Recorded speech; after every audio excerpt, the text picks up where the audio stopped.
நீங்கள் தயவு செய்து தாவேக்கா ஓட்டு கூட போடுங்கடா, பிரச்சனையே இல்லைடா. ஆனால் ஒருபோதும் அந்த கூட்டத்துக்கு போயிடாதீங்க.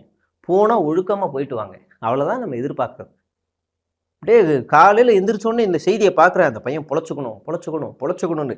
அந்த உணர்வு அடிப்படை கூட இவங்க கட்சிக்காரங்கிட்ட இல்லையே அப்படிங்கிற வேதனை இன்னும் அதிகமாக இருக்குது. ஒருத்தம் கூட அந்த மருத்துவமனைக்கு போய் அந்த மருத்துவ செலவுகளை ஏற்றுக்கிறது, அந்த குடும்பத்துக்கு உறுதுணையாக நிற்கிறது எதுவுமே இல்லை.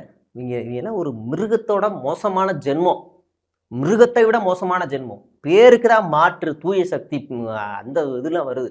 ஆனால் அவ்வளோ கொடூரமான ஒரு பிறவிகளாக தான் இவனுங்க இருக்கானுங்க. இதெல்லாம் ஒரு சாட்சி.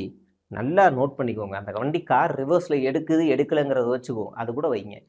அந்த நேரத்தில் அவன் ட்ரிபிள்ஸ்லாம் அவன் எப்படி அந்த இடத்துல போகலாம்? எஸ்ஓபிலாம் இருக்குல்ல, கட்சியும் விதிமுறை போட்டிருக்கல, விஜய் கார் பின்னாடி போகக்கூடாதுன்னு சொல்லியிருக்காருல்ல, எப்படி நீ போகலாமா? அது தப்பு இல்லை. தற்செயலாக நடந்த விபத்து, இன்னைக்கு யாருக்கு லாபம்? விஜய்க்கா உனக்கா? அப்படின்ற கேள்வி எல்லாமே நமக்குள்ளேயே வரணும். அந்த கேள்வியோட நீங்கள் அடுத்த கூட்டத்துக்கு எப்படி போகணும்னு உங்களை நீங்களே சுய விமர்சனம் செய்து கொண்டு நீங்கள் கூட்டத்துக்கு போங்க. சரி, நம்ம கம் டு விஜயோடைய வாக்குறுதிகள். இந்த வளவலன்னு அவர் பேசுகிறதெல்லாம் விட்டுருங்க, வாக்குறுதிகள் வருவோம். நீட்டுக்கு நீ என்ன செஞ்சீங்க? நான் ஆகா ஆகா ஆகா என்ன நடிப்பு. நம்ம என்ன கேட்குறோன்னா, நீட்டுக்கு தமிழ்நாடு அரசு தன்னுடைய முழு முயற்சியும் போட்டிருக்கு. இந்த விஜய் சொல்ற மாதிரி எதுவுமே செய்யல. நான் பட்டியல் போட்டு சொல்றேன்.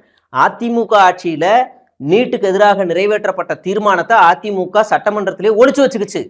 அதை ஆளுநருக்கு அனுப்பல. திமுக அரசாங்கம் ஆட்சி அமைச்சதுக்கு அப்புறமா 2-3 தடவை நினைக்கிறேன் ஆளுநருக்கு அனுப்புது. ஆளுநர் திருப்பி அனுப்புறாரு, மறுபடியும் திருப்பி அனுப்புறாரு. அதுக்கப்புறம் திரும்ப அங்க மேலிடத்துக்கு அனுப்பவே இல்லை. அவர் ஒரு போஸ்ட்மேன், ஆனா அவர் அனுப்பவே இல்லை. சுப்ரீம் கோர்ட்ல போய் ஃபைல் பண்ணி அந்த கோப்புகள் எல்லாமே திரௌபதி முர்மு போகுது. இங்கே சட்டமன்றத்தில் நிறைவேற்றப்பட்ட நீட் மசோதா ராஜ்நாத் சிங் போகுது, அதுக்கப்புறம் திரௌபதி முர்மு போகுது. அது மட்டோட திமுக நிறுத்தல.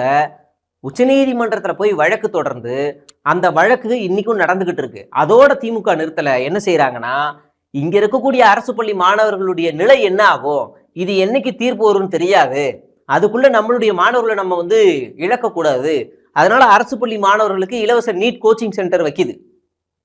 வச்சு இன்னைக்கு போராடிக்கிட்டு இருக்கு. நீ நீட்டை எதிர்க்கிற யார்டா எதிர்க்கணும்? அதை கொண்டு வந்த அந்த நாய்களை தான் எதிர்க்கணும். அவன் கொண்டு வந்துட்டான், நீ ஏன் தடுக்கலன்னு எதிர்க்கிறீங்க? என்ன லாஜிக் இது?